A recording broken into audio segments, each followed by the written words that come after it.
So those of you who were here last year might have remembered me on stage.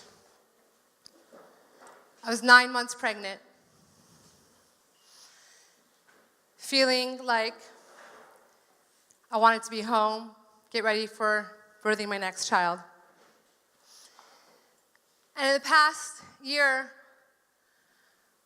I have experienced many births, not just of my daughter, Emuna Batya, but what I believe is the next stage of growth for Lamplighters Yeshivah. Now, those of you in the room, fellow mothers who have given birth, may recognize that moment in labor. They call it transition, right?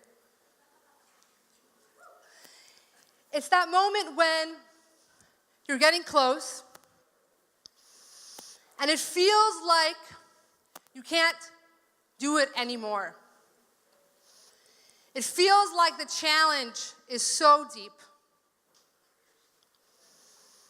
But in that moment of challenge, there's an opportunity for transformation. There's an opportunity for patience. There's an opportunity to see what's coming. Usually it's a healthy baby. Lamplighters is now culminating our 9th year. And in many, many ways, we are entering a new stage.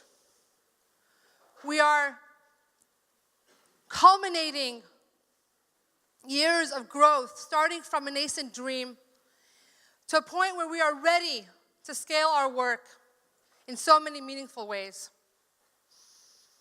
But what is it like to hold that space between growth, positive change, expansion, and the challenges of growing an institution?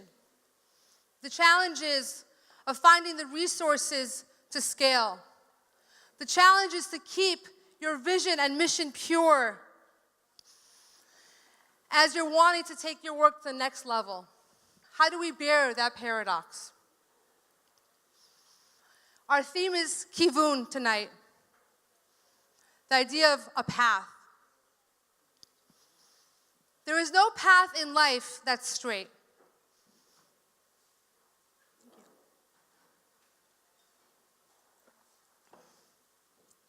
There is no path in life that's straight. There's no destination for a person, for a family, for an organization that is a straight line.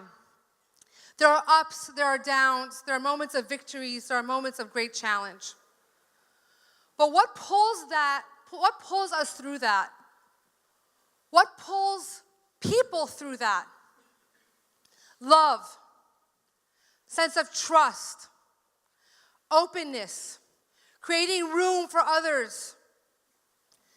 Just like in our school for our students, I want to tell you a story about one boy and one teacher. 6 years ago, there was a little boy in a class. His name was Morachana. And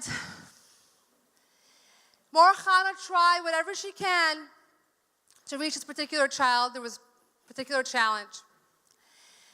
And she wasn't finding that one thing that really was speaking to him. And Morachana, being like all of our Lamplighters teachers, she would not give up. So what did she do? She said, if only someone could watch this child, if only our behavioral scientists who we work with, Yitzchak, could see this child, maybe he could help me. But he lives all the way in Chicago, so what do we do?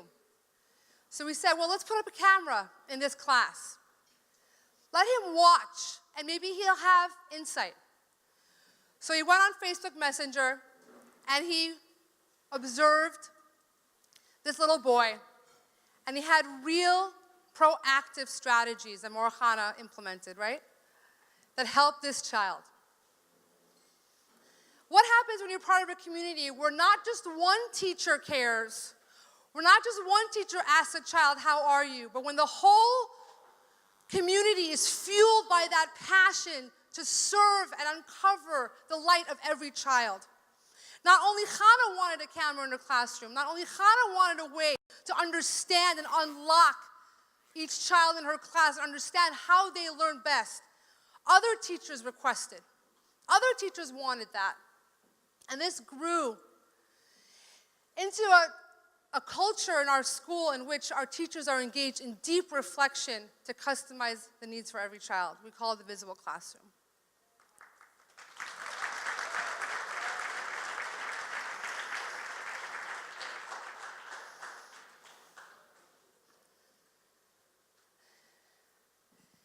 Never giving up, showing that you care, asking questions, bearing the paradox of the transition of the point in which sometimes it's challenging, but we know what's on the other side.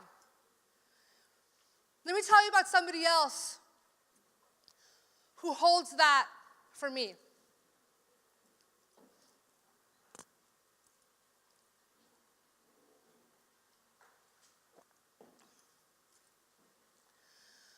Last year I was sitting in my office, and Shua Polonsky showed up. I've known Shua and Simi for many years. And year after year, they wanted to send their daughter Emanuela to Lamplighters. And we had no room. We need to grow. Shua showed up and he said to me, Yocheved, I am not leaving this office until you find a spot for my daughter. Because Shua understood what it is to bear this paradox. He understood what it is to be in a moment where sometimes we experience challenge, where we don't have the answer, we don't know how to reach a particular child, but we won't give up. And Shua knew that that's what he wanted for his child. I want to invite on stage his wife, Simi. I want you to hear from her what it was that drove Shua to my office that morning, and why you sitting here tonight are not only here to support an innovative school model, are not only here to support a movement that is at the cusp of incredible positive change, of one building, of all of our school under one roof, of emerging leadership, of incubating a model that is going to be scaled in Jewish day schools nationwide. This is not the only reason why you are here to support Lamplighters Yeshivah. You are here because of the vision of someone like Shua, which you will hear. You are here because every single one of you in this room knows that it is not just Yocheved that's passionate about Lamplighters, but that all of us together care and support and need to support our future, need to support our children by saying why, by asking how they are, by believing in their own unique path. You are here because you know that we can only do this together. Like a woman in labor during transition can only make it together.